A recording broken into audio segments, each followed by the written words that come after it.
Jekk kulietkom ikunu ma jiffilħux ma tieħdu amantħat ħlifant l-aqwa tabib possibbli.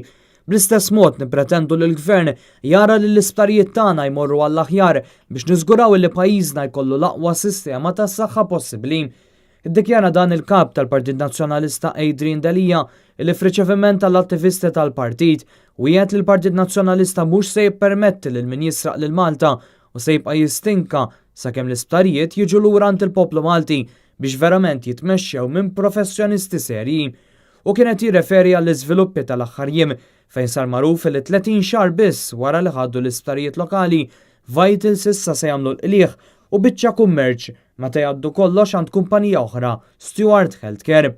Dwar dan l-oppożizzjoni fl-aħħar jiem talbet lill-Awditur Ġenerali biex jestendi l-investigazzjoni tiegħu wara li diġà qed jinvestiga t-trasferiment tal-isptarijiet mingħand il-Gvern Malti għal għand Vitals.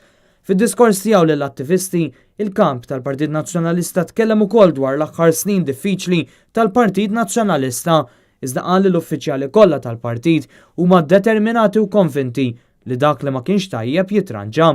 Adrian Delija qal li l-Partit Nazzjonalista huwa mimli kuraġġ li qed jissaħħaħ dejjem iżjed għaliex kull fejn imur isir dejjem iktar tan-nies. U għalhekk li Adrian Delija wiegħed u appella lill-attivisti biex jagħmlu bħalu u jitkellmu bil-vuċi tan-nies biex il-messaġġ jasal dejjem iżjed.